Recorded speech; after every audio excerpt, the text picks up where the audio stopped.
അപ്പോൾ സംഗതി എന്താണെന്ന് പറഞ്ഞാൽ ഒരാൾ ഒരു തെറ്റ് ചെയ്തു, തെറ്റാണെന്ന് ബോധ്യപ്പെട്ടു, എല്ലാവരും കുറ്റപ്പെടുത്തി, പുള്ളി അത് അംഗീകരിച്ചു, എല്ലാവരും മുൻപിൽ സോറി പറഞ്ഞു. പ്രത്യേകിച്ച് ജാസ്മിൻ്റെ മുൻപിൽ, വീട്ടുകാരുടെ മുൻപിൽ, പ്രേക്ഷകർക്ക് മുൻപിലും സോറി പറഞ്ഞു. പവർ ടീമുകാർ പണിഷ്മെൻറ്റും കൊടുക്കാമെന്ന് പറഞ്ഞു, തീരുമാനിച്ചു. പക്ഷെ പണിഷ്മെൻറ്റ് എന്താണെന്ന് പറഞ്ഞിട്ടില്ല. അതും കഴിഞ്ഞിട്ട് പിന്നെ പുറത്തുപോയി ജാസ്മിനോടാണ് സിബിൻ ചെയ്തത്, ആ ഒരു ഗെസ്റ്റർ കാണിച്ചത്.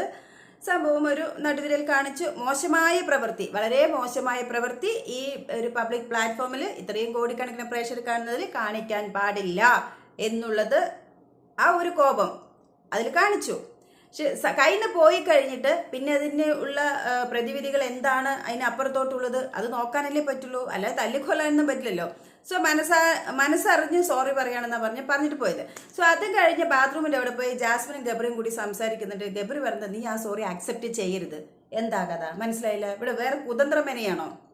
ഇനി ആ വള്ളി കയറി പിടിക്കുക എന്നുള്ളത് എല്ലാവരും മുൻപിലാണ് സോറി പറഞ്ഞത്. അത് ജാസ്മിൻ എന്നിട്ട് പവർ ടീം പണിഷ്മെൻറ്റും കൊടുക്കുക എന്ന് പറഞ്ഞിട്ടുണ്ട്. അത് തീരുമാനമായിട്ടില്ല. എന്തായാലും ഒരു പണിഷ്മെൻ്റ് ഉണ്ട്. തെറ്റ് തന്നെയാണല്ലോ. അത് പ്രേക്ഷകർ കണ്ടുകൊണ്ടിരിക്കുന്നതല്ലേ. അങ്ങനെ പ്രേക്ഷകരും പൊട്ടന്മാരൊന്നും അല്ലല്ലോ. ആരും സിബിനെ തൂക്കി സിബിൻ കണ്ടന്റ് കൊടുക്കുന്നുണ്ട് എന്ന് പറഞ്ഞിട്ട് സിബിൻ ഒരു മോശം പ്രവൃത്തി കാണിച്ചു കഴിഞ്ഞാൽ ആരും തലയിൽ തൂക്കിയൊന്നും വെക്കില്ല. തെറ്റ് തന്നെയാണ്. അത് പ്രേക്ഷകർക്ക് നല്ല ബോധ്യമുണ്ട്. അപ്പോൾ ഇത് കഴിഞ്ഞ് ജാസ്മിനെ വിളിച്ചിട്ട് നീ എന്തിനാ അക്സെപ്റ്റ് ചെയ്യണം, നീ അത് അക്സെപ്റ്റ് ചെയ്യേണ്ട എന്ന് ഗബ്രി. ഇതൊക്കെ പേഴ്സണൽ ആയിട്ടുള്ള വൈരാഗ്യങ്ങൾ തീർക്കുന്നതായിട്ടാണ് എനിക്ക് തോന്നുന്നത്. അപ്പോൾ ജാസ്മിൻ പറയുന്നത് അവൻ മനസ്സറിഞ്ഞുകൊണ്ട് സോറി പറയാനല്ലേ പറ്റൂ എന്ന് പറഞ്ഞാൽ ഞാൻ എന്താ ചെയ്യുന്നത് എന്നൊക്കെ ജാസ്മിൻ പറയുന്നുണ്ട്. ഇതിപ്പോൾ ജാസ്മിൻ വിട്ടാലും ഗബ്രി വിടാൻ പാവമില്ലാത്ത പോലെയാണ്, നീ ഒരിക്കലും അംഗീകരിക്കരുത് എന്നൊക്കെ പറയുന്നത്. കാരണം ഇതിൻ്റെ പിന്നിൽ കയറി പിടിച്ച് ഇനി അങ്ങോട്ടുള്ള ദിവസങ്ങൾ ജയിലിലിടാനും പറ്റില്ല. പവർ ടീമുകാരാണല്ലോ, ജയിലിലേക്ക് ഇടാൻ ഒരു നിർവാഹമില്ല. വേറെ എന്തെങ്കിലും കൊടുക്കാനും പറ്റില്ല. കാരണം ഇത് പവർ ടീമുകാരുടെ അടുത്താണ് അധികാരമുള്ളത്. ഇവർ വിചാരിച്ചിട്ടൊന്നും ചെയ്യാൻ പറ്റില്ല.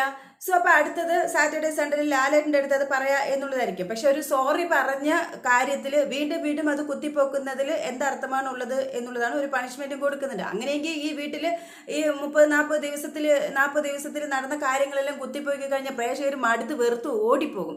അപ്പോൾ അതിനെക്കുറിച്ച് നിങ്ങളുടെ അഭിപ്രായങ്ങൾ. പിന്നെ പ്രത്യേകിച്ച് ബിഗ് ബോസ് വിളിച്ച് പറഞ്ഞിട്ടുണ്ട്, ഇങ്ങനത്തെ ചില കാര്യങ്ങൾ നമുക്കത് ബുദ്ധിമുട്ടാണ് അത് കേൾക്കുന്നത്. നിങ്ങളുടെ എന്തെങ്കിലും ചെറിയ പ്രശ്നങ്ങളുണ്ടെങ്കിൽ അത് വലിച്ചു നീട്ടാതെ അത് നിങ്ങൾക്കുള്ളിൽ തന്നെ സോൾവ് ആക്കാൻ നോക്കുന്നു.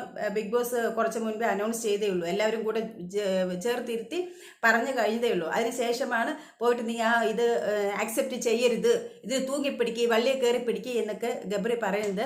അപ്പം തന്നെ നമുക്കത് മനസ്സിലാവുന്നുണ്ട് ഇത് ഈ ഒരു ഇതിലൊന്നും പോകാനുള്ളതല്ല. ഇവർ പേഴ്സണൽ ഗ്രഡ്ജ് വെച്ച് അങ്ങ് അറ്റം വരയ്ക്ക് കൊണ്ടുപോകാനുള്ളതാണ്. പേഴ്സണൽ ടാർഗറ്റായിട്ട് മാറിക്കഴിഞ്ഞു. സോ അപ്പോൾ അതിനെക്കുറിച്ച് നിങ്ങളുടെ അഭിപ്രായങ്ങൾ താഴെ കമന്റ് ബോക്സിൽ പ്രതീക്ഷിക്കുന്നുണ്ട്. അടുത്ത വീഡിയോയുമായിട്ട് നമുക്ക് വീണ്ടും കാണാം.